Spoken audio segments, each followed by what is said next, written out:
And it looks like we are live. So we are going to kick this off. So thank you guys for joining us today for another edition of PivotMe Live. As you know, we've done a little deviation for a bit for the PivotMe podcast. What we found is that delaying the information and getting it out to you, especially during this time where there is massive change, the information ages a little bit. And we want to get this information out as quick as possible to you, which is why we've decided to go live. And every week on Thursday morning at 9 a.m. Pacific time, we are talking to business owners, business leaders that are navigating this time that we're all in and discussing how they're navigating it, how they're leading their business and their staff and their community through this period in our lives, and also discuss some opportunities they've identified. So we talk about the challenges, we talk about what they've done to move past those challenges, but we also need to talk about the opportunities that exist, because there are many opportunities. There are businesses that are experiencing unprecedented opportunities. And even some of them may feel a little conflicted about the opportunities that lay ahead of them. So we're going to have some open discussion and have a chat and provide some insight as to how you can lead your business through this season as well, which brings us to our guest today. I'm excited to have Denise Barcomb with us.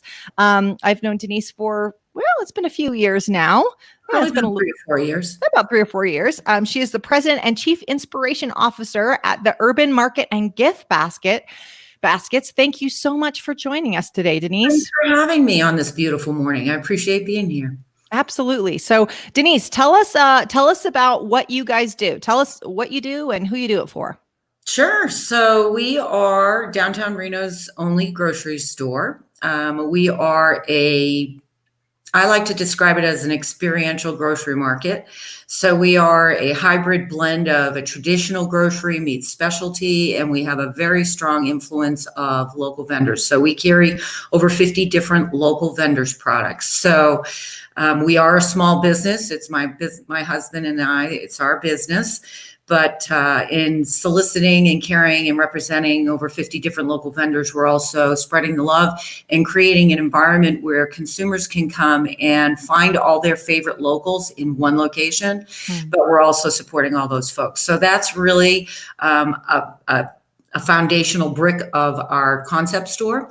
And we provide a lot of different services. So we have a full service espresso smoothie bar that doubles up as a beer wine bar. We carry over 2,000 different grocery selections. And I mean, it's everything from Bentley Ranch beef to dairy products, all the categories you'd find in a full service grocery market or a grocery store. And we're in the process of adding a deli so that we can add made to order to our list of things, as well as catering and delivery. So there's a lot going on in a very small little space, but it's working. Yeah, it works. I love your store. I love your store. I love the selection and also just the feel that you get. It is an experience when you walk in there. You have an experience when you walk in there. So brick and mortar store. So talk to us about what's changed recently. I imagine you guys have had to make some adjustments with COVID. We've, it kind of came fast and furiously, and I think the city and the county have responded as quickly as they possibly can. For ourselves, we're considered an essential business, so offering foodstuffs and beverage to the local community, which is really great for downtown because they don't have a lot of options. And a lot of people right now don't want to step into the large store environment. They don't want to expose themselves.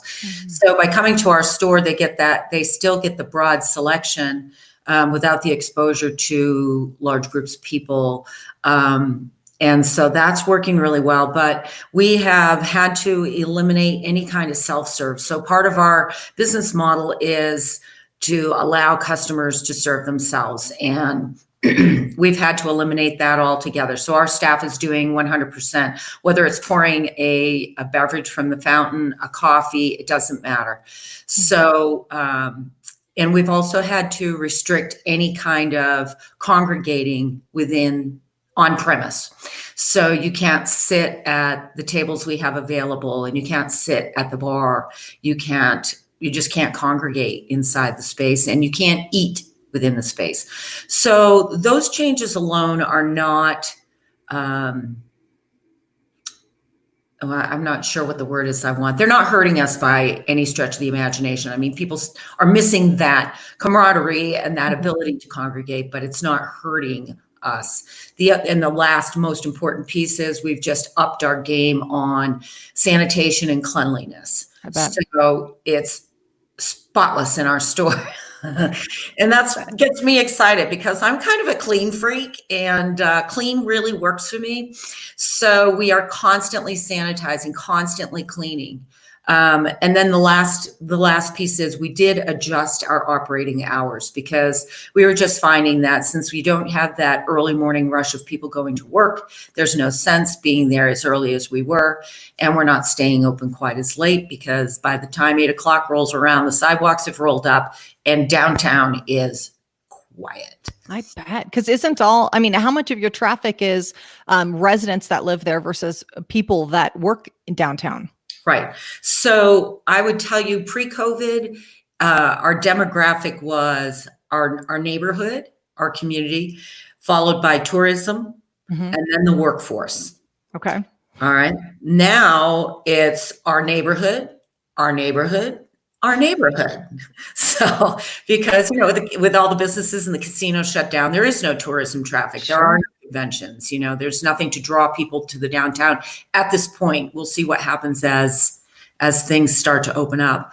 And then one of the purposes of the deli outside of just the constant requests from our clientele is to reach out to that workforce demographic and deliver, right? So made to Oh, order, do that catering, do that delivery in the downtown core, because a lot of people, when they're working, it's very aggravating downtown to leave your office, take the elevator to the basement, get in your car, drive to where you want to pick up food, sure. wait to pick up food, drive, you do and reverse the cycle. So we feel that that will be a very positive direction for us. But Mhm. right now, it's our neighborhood who's supporting us. It's the community that lives around us. Wow. So if you typically got business from three different demographics, Yeah, tourism, workers, and neighborhood, two yeah, of those three have gone away. yep. Does that mean that revenue has taken a downturn, or has the business from the neighborhood gone up to compensate? So it is B. Much to our surprise and our Great. delight, we have been blessed that the community has really stepped up. And it's win-win all the way around. So we've seen a year-over-year growth in our gross revenue. Um, and it is largely those people who live close to us within walking distance. Mhm. We're seeing a lot of new faces we may not have seen otherwise, and that our marketing efforts prior to COVID-19 hadn't reached. So it's been an extraordinary experience for us. And the dedication of the community to support small business is quite remarkable. I can't tell you how many times a day people who are shopping in our market will say to me, "Thank you. Thank you for being here for us. Thank you and your team." Um, Wow. yeah, it's very touching. And I will tell you, one of the principles upon or reasons we wanted to create this community environment was so that people had a place to where they could convene and be welcome and be recognized, and we develop a relationship with them. Mhm. And we've never seen it grow more or be more pronounced than it is right now. That's amazing. And so what it sounds like is it's not even so much that first I love and I appreciate that you said, "Hey, we've lost these two out of three of our client demographics that we typically get revenue from, but the third arm really stepped up." And what I'm hearing is that it's not necessarily that it's probably a little bit of both, that there was a greater need Mhm. from those people, but it also sounds like they just doubled down in that we want to support this small business. We want to support this neighborhood business that has this big variety of all the things that we like. And so we're going to be intentional about going and giving our business to this company. And I love that because I've seen a huge push for people to support small business. Yes, And it's been an amazing thing. That's been a real gift that's come out of this time is it is. It's magical. It's Yeah. magical. It's really magical. I bet. And I even see it in our own household. We'll think about getting dinner somewhere and we'll think, okay, where is a smaller business that we can go support? Whereas Exactly. just last night I was thinking about a friend's restaurant in Wingfield Springs and I thought, oh, I hope he's still getting a lot of business. Let's make sure that we go and purchase from Right. him to make sure that his business keeps moving ahead. So I love that the community has really surrounded you. The neighborhood has really surrounded you and say, we're going to make sure that we elevate you.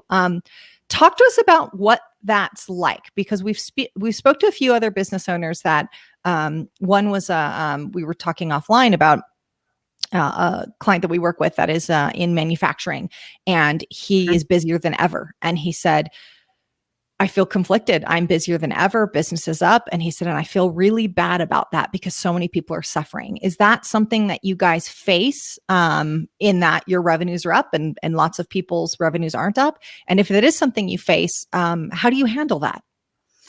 Well, a lot of people are suffering, and a lot of businesses will not make it through this circumstance, and we're highly cognizant of that. I feel we feel very grateful and appreciative that we have a business that was allowed to stay open, that provides these services, that we could keep our employees employed. We are, because we carry over so many local brands, yes, we're a small business, but we're a small business supporting over 50 other small businesses. Yeah, of course. So for our clientele, we are creating a way for them to double down when they come and shop with us and buy those local products. They have an opportunity to reach out and support all those other vendors all at one time. So, it is a time of humility, a time of gratitude from our perspective, and it's a time to give back. So we're highly sensitive of the hardship of other people. So we're doing what we can as a small business. We donated 10 gift cards to an effort by the Reno Sparks Chamber of Commerce to feed our heroes. Yeah. We have not altered our pricing model at all. And our pricing model is very fair. For a small store like us, we're one-off. We don't have the buying leverage of big box stores. So we're very fair in our pricing. We have not altered that at all. We're always looking to help our customers save. We have adjusted our loyalty program. We cut the point threshold in half and are giving twice the discount. And there's something else we've been doing. I can't even remember in terms of giving more. Oh, we donated to the hospitality's effort to feed those people in the hospitality industry who are out of work. So they're providing meals 3 times a week out of Liberty. So Mark Esty is spearheading that effort. So it is not a time to be broadcasting that, hey, look at us, we're surviving better than ever. It's a time to be really humble, grateful, and do everything we can within our power to maximize on that, right? So if life hands you lemons, make lemonade. Yeah. Regardless of the circumstances. I mean, we're still a small business. We're still on the threshold of turning to profitability, but we're not there. So what's interesting is you said life hands you lemons, you make lemonade. But what I just heard is, and then when you have a little extra lemonade, then you give it to some others. Then you share the lemonade. You share the lemonade. Price on your lemonade and do a BOGO. Have one, take one. So yes, that is exactly our philosophy. It always will be our philosophy. It was way before this ever happened. And we will continue with that for as long as we exist. Yeah, that's amazing. I love that. I love how much it doesn't surprise me, but I love hearing how much you're giving back to the community and to the people that are supporting us during this time. And that's such a good point, Denise, is that by supporting your store, you're also supporting a number of other small businesses. So there's a lot of people that you're. That only make one thing. Mm-hmm. I can tell you there are people I work with who make one chocolate. Mhm. and that's all they do. Yeah. So we use their product in our gift basket business and we sell it at the store. And Mhm. and that's a huge difference for those people right now, Yeah. you know? Yeah. You were talking about the kind of switching gears a little bit. You're talking about the cleanliness of the store and upping it to another level. One of our earlier Pivot Me lives, we spoke with Armando. He's the president of Creative Works, and he said one of the shifts you're going to see, and this was a few weeks back, and he was dead on. He said cleanliness becomes part of the show, and his Absolutely. and his example was you no longer go to a restaurant and just go, okay, no, don't bust the table. It's fine. I got 3 kids to sit down. He goes, you're going to go, no, bust the table, do all the things. Like I want to witness cleanliness being part of the show. So are you guys communicating that? I'm curious from a day-to-day perspective, how you, do you communicate the things that you're doing to protect the people? And also, how do you enforce things inside the store? So, you said, well, we don't let people congregate, or is it removing tables and chairs so people can't sit down? I'm curious from a day-to-day perspective, how you enforce the ways that you're protecting people in the store. Really interesting that you choose the word enforce. Our experience has been that we have not had to enforce anything. We Okay. have posted signs and let people know that you cannot sit here and, for the time being, you cannot eat in the store, you can't cook in the store, you can't aggregate in the store, you can't serve yourself. We have had zero problems. Everyone has been Wow. remarkably cooperative and respectful. They understand. I mean, I've had a couple people who just look past the signs, right? And so then you're up and you grab them and you're like, no, you can't do that. We need to do that for you. See the sign?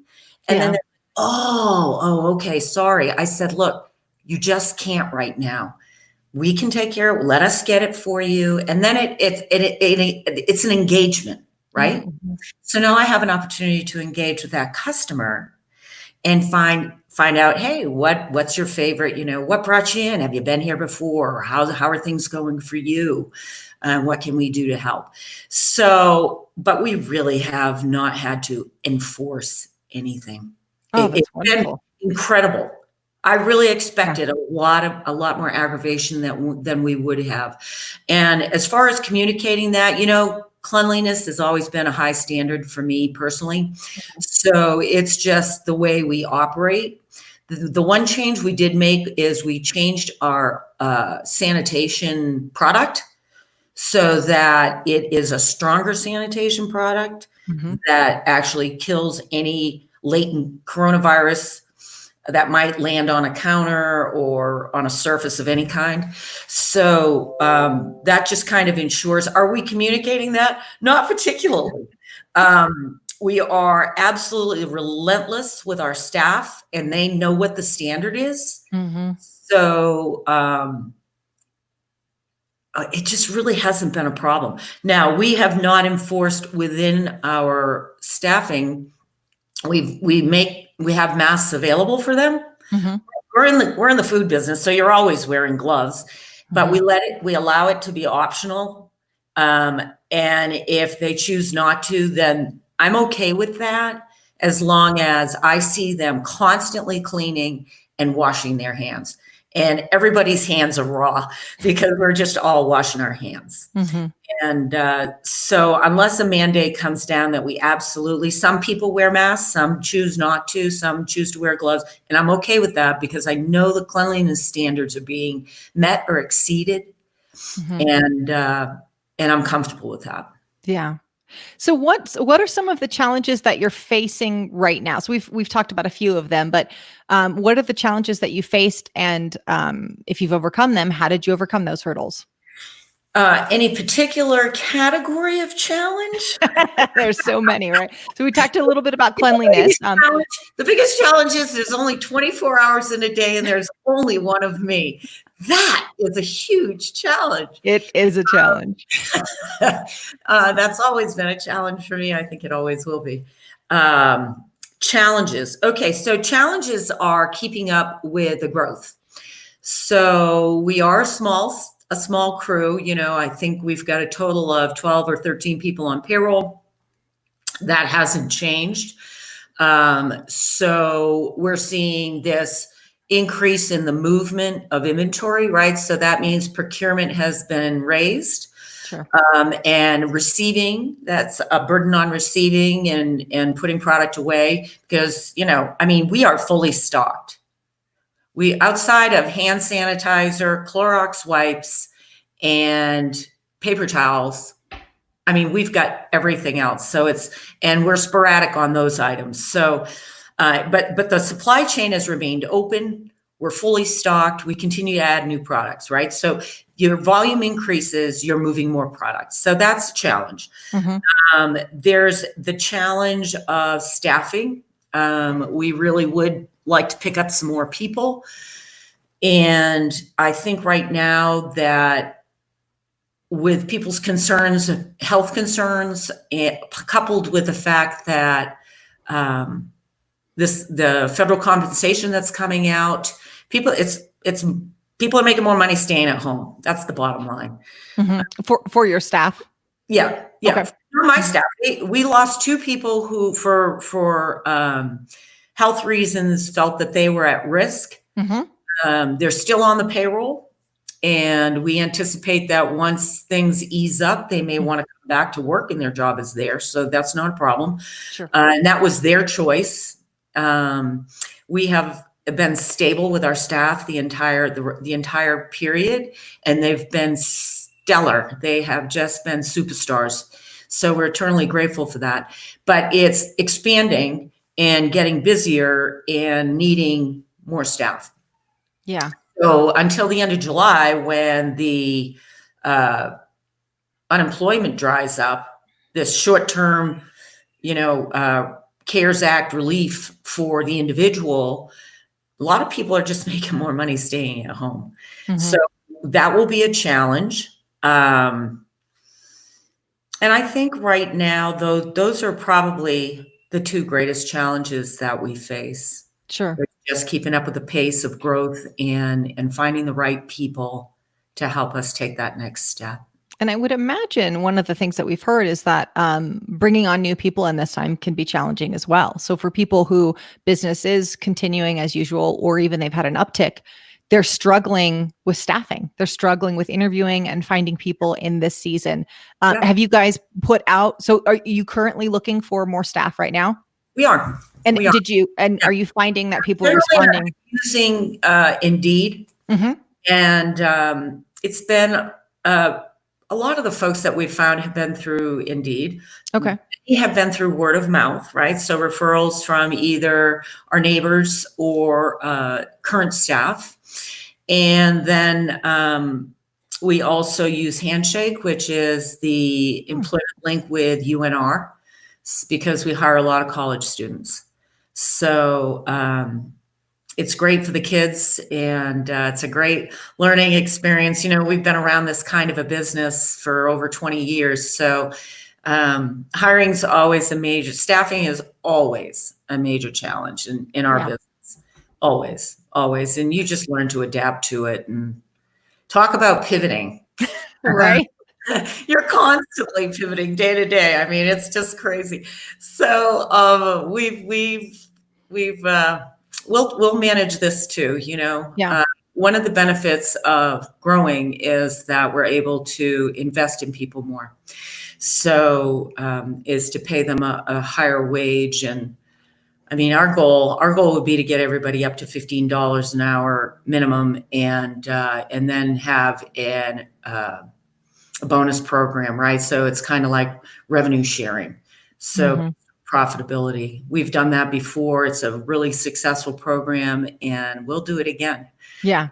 Yeah. But on top of that, you start exploring options where you can offer benefits, paid vacation or healthcare benefits or things like that. So those are the things we're looking to do as we continue to grow and mature.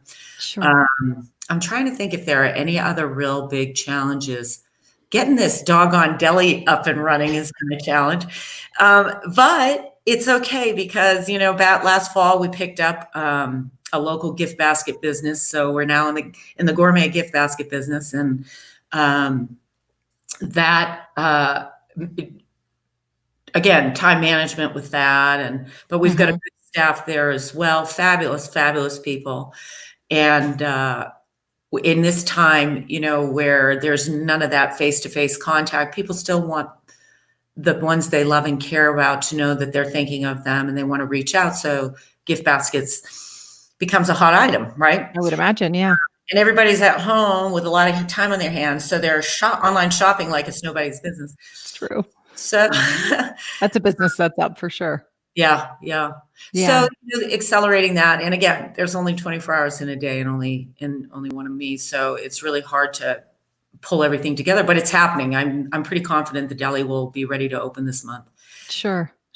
So let's talk about opportunities. So we touched on a few of them, but what opportunities are you seeing? And we started to discuss this before we came on live, is that we talk a lot about struggles. There's a lot of information out there through media and social media and all the places about the struggles that people are going through. But let's talk about the opportunities that exist. One of the previous PivotMe lives we had with Dana Doswell, and she was one of her main pieces of advice is while everyone else is contracting, this is the time to push ahead. It is. And it sounds like you guys have pushed ahead, and that will serve you. So let's talk about the opportunities that exist and the ways that you are pushing ahead. Sure.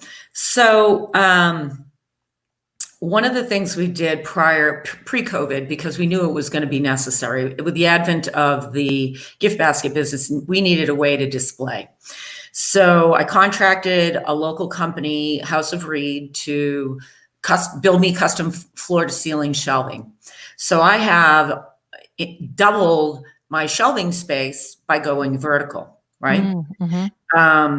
And we continue to maximize our space. So we, this deli is going to be 120 square feet, but it's going to be massive production out of this small space, right? So those were things that were in the works that I think would have made sense regardless. I think the addition of providing delivery and catering, that makes, that creates another revenue stream. And so that's advantageous because one thing this whole situation has created, online shopping and delivery was gaining momentum in a significant way. But because of this COVID-19 experience, it has exploded. Yeah. And it has created a paradigm shift where this must be part of your business plan. You must create e-commerce with a delivery and this was in my business plan 5 years ago, to create an omni-channel delivery mechanism, right? It's last mile delivery. And because everyone is sequestered and they still have needs and demands and wants, if you don't fulfill that as a business owner, as a business model, you're out of the loop. You're out of the loop. Now, there's a certain percentage of the population that's going to want that brick and mortar face-to-face experience, right? Like, cheers.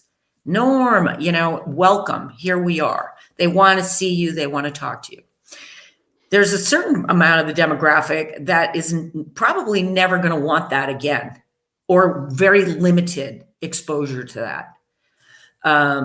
So I think that last mile delivery is become so apparent, right? So if you translate that into the commercial real estate world, the industrial sector is exploding, right? Warehousing, and distribution, because these businesses need to be close to the destination. That's last mile delivery. So that will become a really significant part of our game plan. And the other piece is we are investigating. We're going to change out our POS system. We need a more robust, sophisticated POS system. I think you probably remember me talking about that a couple of years ago. I do. And so the time has come. And also we are going to, we're going into development on a full-fledged e-commerce website. So once all those puzzle pieces are in place, which should be probably Q3 this year, we Mhm. should be, if not sooner, um, the next the next opportunity becomes to expand. Yeah. Um, and I think that what we're doing is the right thing at the right time for a lot of different environments. There's a lot of construction and development in just our area, but there are in lots of areas across the country. So if we chose to go that big, I think we have a great model that could take that leap. Mhm. We'll get there when we get there. Yeah. But we're looking at some other developments here around town Mhm. where we could take our concept and it Yeah. would be a really good fit. And do So, it there. yeah. A lot of the people that we've talked to on the Pivot Me Lives have said we've revisited our POS system, our CRM. We're finally going to learn our CRM. We're going to learn our inventory management. All the things that we knew we needed to address. This is the time to go. Okay, let's build our bedrock. Let's tighten it up, make a little bit stronger of a foundation because we're pushing ahead. But this is the time we need to look at our systems and go, all right, well, what do we need to change? What have we known we needed to tackle? And it's finally time to. So I love when you mentioned the POS system because that's come up a few times. Well, Yeah. to that point, Bentley Ranch meets. I mean, Bentley Industries, huge corporation, right? Worldwide renown. These guys, they're a foundation in our community in Northern Nevada. They elected to shut down completely once the restrictions initiated. They got wiped out of their supply, and they only processed so many animals at a time. And Mm-hmm. they decided to shut down entirely and build their own processing facility so that they could be in charge of their destiny. Right. So now they don't have any processing restrictions. They can expand and shrink whenever they choose. Mm-hmm. And so, yes, it's a time of opportunity.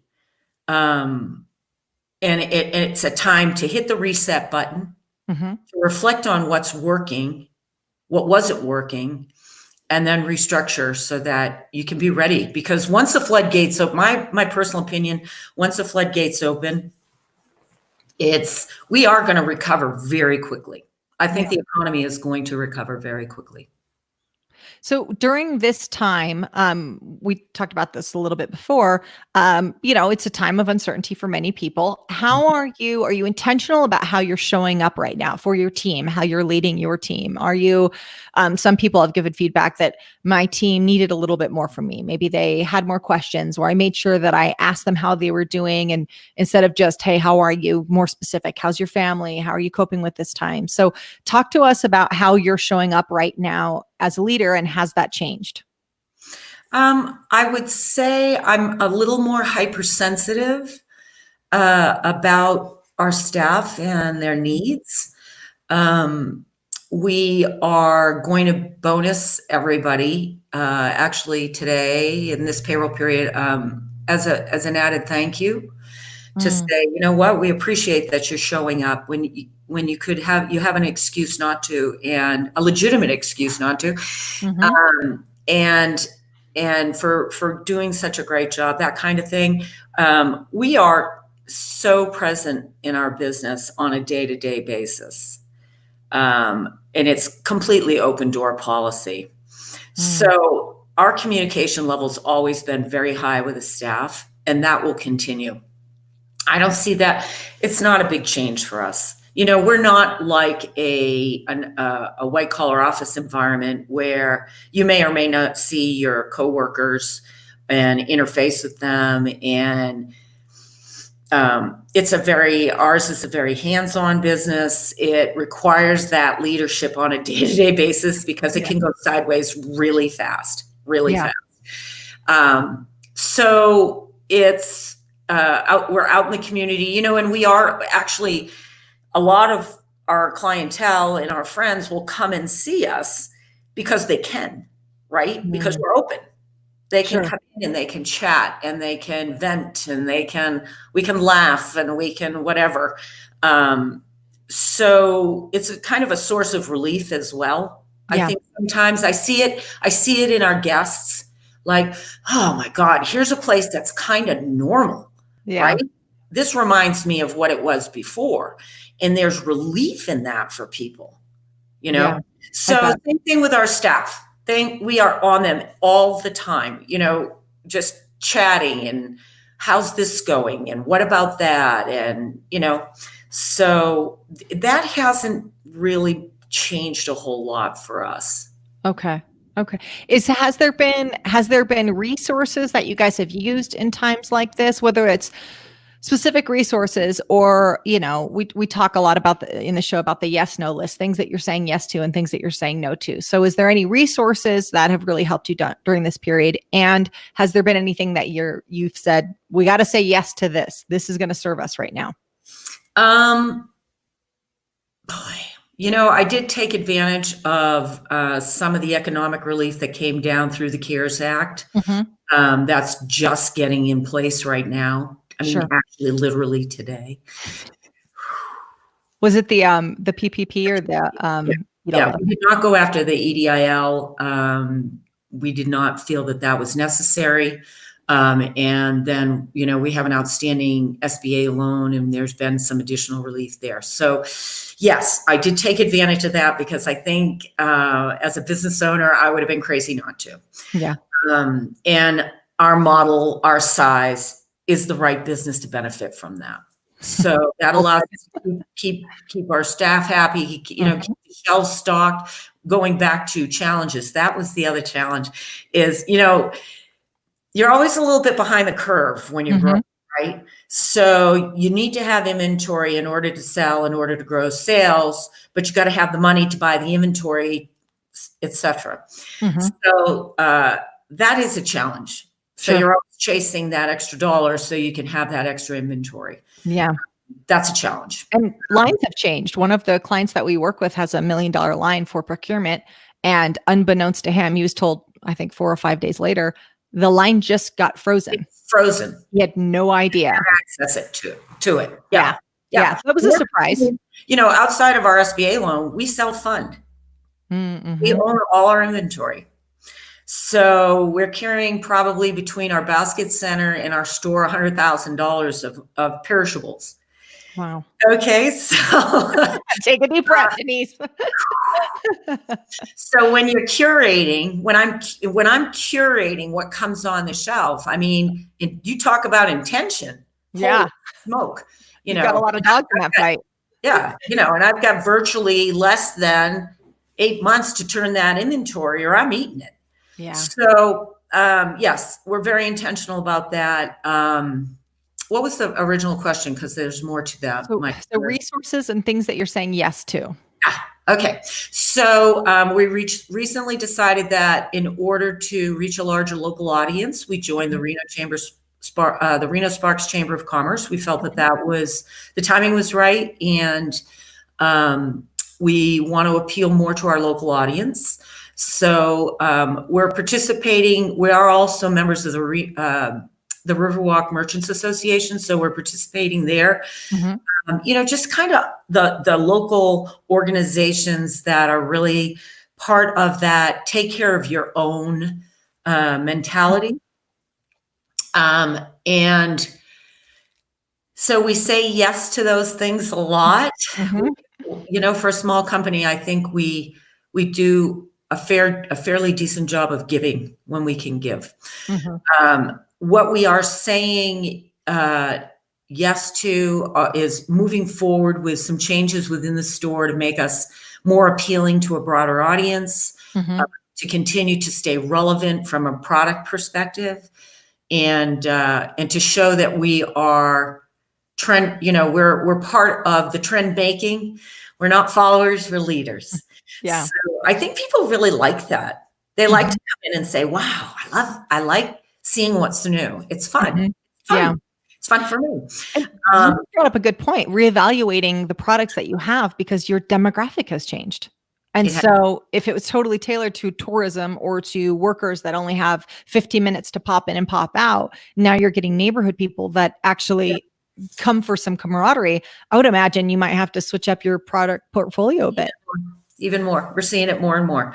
So to that point, a great example is prior to the shutdown, a lot of the Tesla Panasonic employees were residing downtown. Mm-hmm. So we had a very large Asian demographic, and we catered to that demographic. And we've probably seen that business drop off 80%. Wow.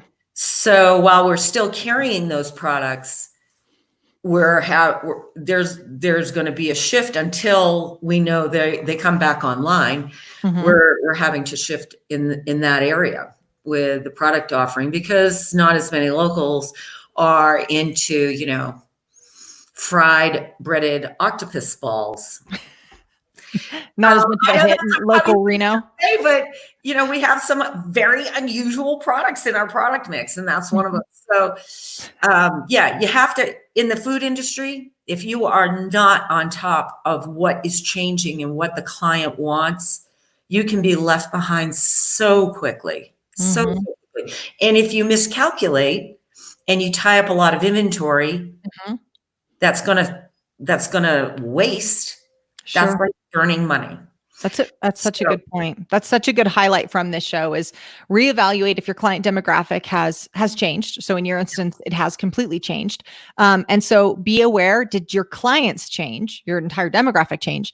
And how has your clients' needs, even the existing ones that you were already servicing, how has their needs changed? Because maybe you've got the same Steve that always came in 3 days a week, and you see Steve again, except Steve used to work at the courthouse and it's closed. No, he doesn't. Yeah. So Steve has 1/3 of the money to spend. Yeah. So what does Steve spend his money on? And you apparently hear not fried octopus balls. hey, they're frozen, so you can eat them a little at a time. And they're not that bad. I've tried them. Yeah. It's being highly sensitive to that, right? Yeah. So a lot of times, one of the things we pride ourselves on in our product mix is being able to cater to that person who wants a $3 loaf of bread, that person who wants a $5 loaf of bread, and that person who'll pay $9 for a loaf of bread. And so it's not all about, I think a lot of times when people come into our store, we look really sexy. So people think, oh, it's too expensive for me, until they start price shopping us. And I have had many people say, wow, your prices are really good. And I'm like, wow, greatest compliment ever, right? Because I work really hard at that. I work really hard at that because not everybody has the same level of disposable income. And moving forward, it's going to be even more pronounced. So we have to be even more sensitive to it and find those products that satisfy that need. Is that one of the predictions that you see, Denise? I mean, nobody really has a crystal ball, but when you think about how your product portfolio might shift, do you feel like you might need to adjust a little bit more to lower priced items? Absolutely. Hence the reason for more shelf space, right? I can't increase the size of my suite, and I really don't want to, because I don't want my rent to go up.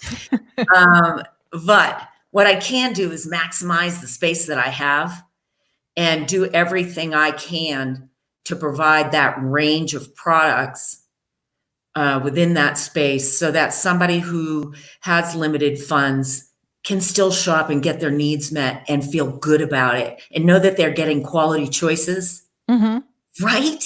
And have the desire to come back because they're welcome and they're appreciated. I mean, we provide EBT, SNAP transactions. Why not? Those folks have needs, right? Yeah. So it's about decency and appreciation and providing a service, right? And doing everything you can within your power to make that service available to as many people as you can. Yeah. I like that. Yeah. Yeah. So we talked about, you asked me one more thing. I have to say, you said, what are you saying no to? That was my next question. There you go. Right now, I think that I am saying we're definitely saying no to expansion. We haven't absolutely fine-tuned everything within our what I like to call is our concept store, right? Our current location. Mm-hmm. So we've been approached by every developer in town who's putting in a mixed-use residential retail project, Mm-hmm. uh, and they're beautiful, pretty much every last one of them. Mm-hmm. And we'd love to expand, but it's just not the right time for us. Yeah. And the worst thing we could do is pull that trigger and fail, because building the brand it's got to be a complete process before in my opinion, before you take that next step. So that's Yeah. the biggest thing we're saying no to.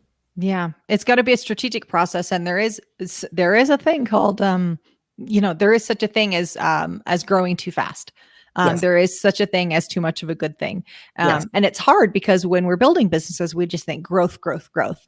What was the It's Keith Cunningham. I love his books. A great author, great speaker. And I think I'm going to paraphrase, but he said more small businesses die from indigestion than starvation. Okay. And I, I love I right? would that. It's a good point. And so we gotta stop and go, okay, it's not about eating more, more, more, more, more. It's not about growing as fast as we can at all cost. It's got to be strategic. Don't get me wrong. I'm a huge fan of execution.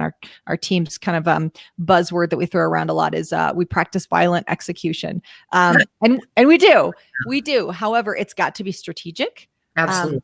And I love that you're pausing and say there's a lot of opportunities in front of us. There's a lot of directions that we can go, but oftentimes our success is hinged upon the narrowness of our focus, right? So Correct. let's do this thing really, really well and build that strong foundation, have that bedrock, and then we can grow. Growth is in our future, but it's got to be strategic.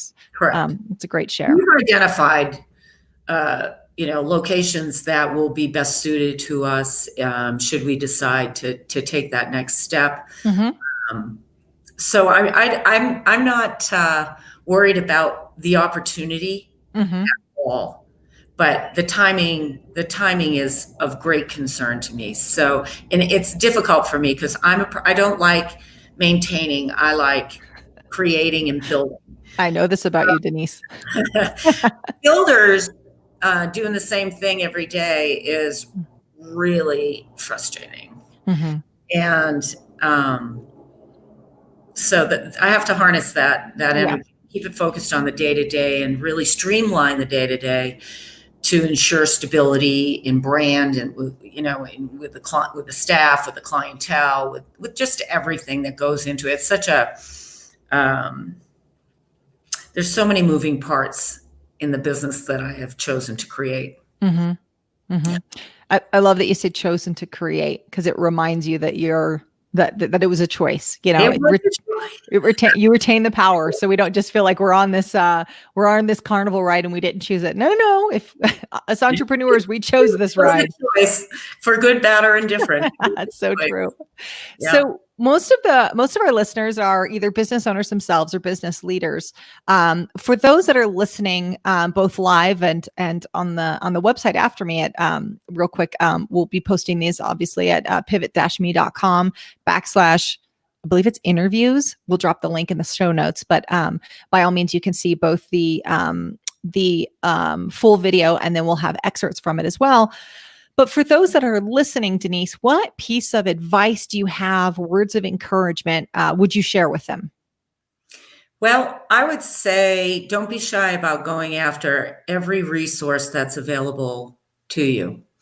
And that could be anything, right? It could be the CARES Act. It could be your local bank. It doesn't matter. Do what you have to do. Go after, ask, swallow your pride, be courageous, and be tenacious.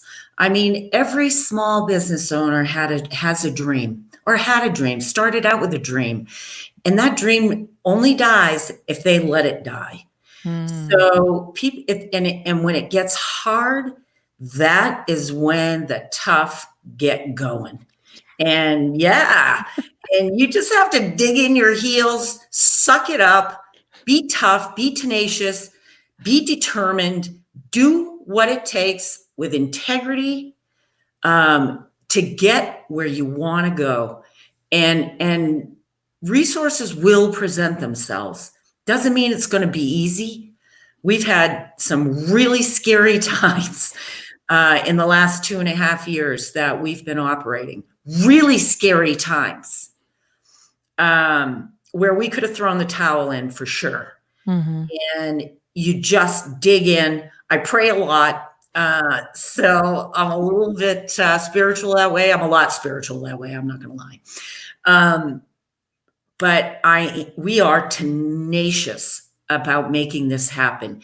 And I can't tell you how many 18-hour days in a row I've put in to make sure the things that need to get done, right? So there's resources out there, go after them. Don't take no for an answer. No is just the next guy is going to be behind you, behind that no that might say yes. Mm-hmm. Ask 1,000 times if you have to. Go find it. It's out there. Denise, I love it. Carry your dream. Don't ever let anybody say you can't, and hold on to your dream. Yeah. Yeah. It's such a good reminder right now, because there are people that are going, maybe this wasn't the time. Maybe this was a sign. No. There's no signs. It's just you showing up and consistently executing.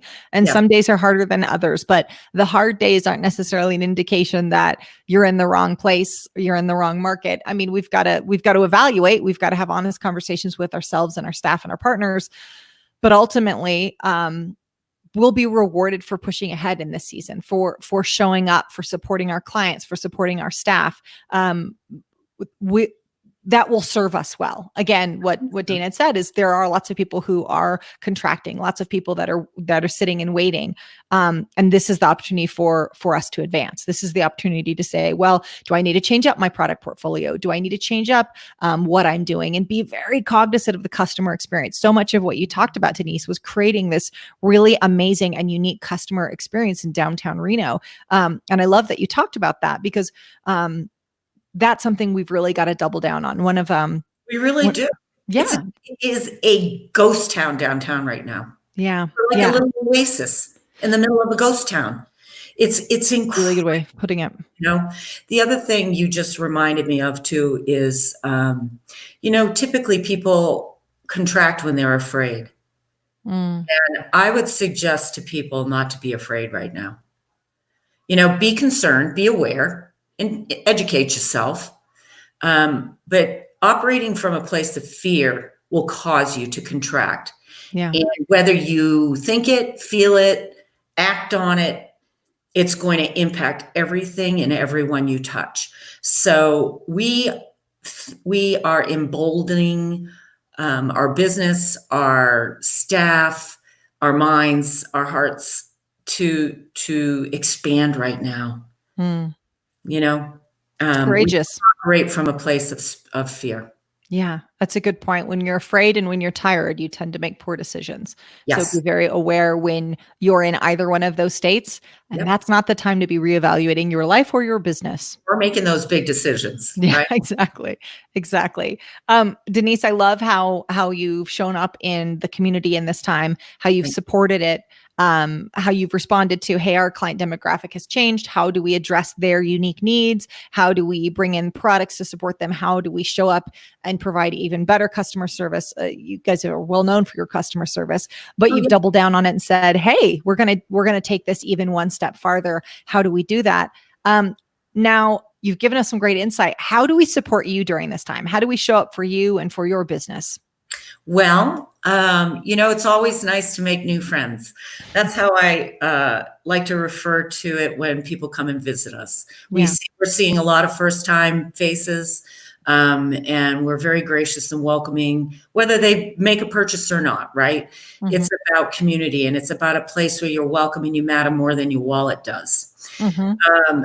First and foremost. Secondly, hey, it helps if you can buy something. Yay! Join our loyalty program. We've got great discounts going on right now. Come and say hi. Like us on Facebook, follow us on Instagram, those kinds of normal, crazy things. Mm-hmm. Tell your friends about us. If you come in and you like what you see and you have a great experience, tell your friends. We'd love to make more friends, touch more people in our community. We do have the gift basket business, and we are doing free delivery right now to help people save some money and still be able to reach out to those that they care and love. So if you want to say hi to mom, and treat her to something lovely without, compromising space, it's a great way to do it.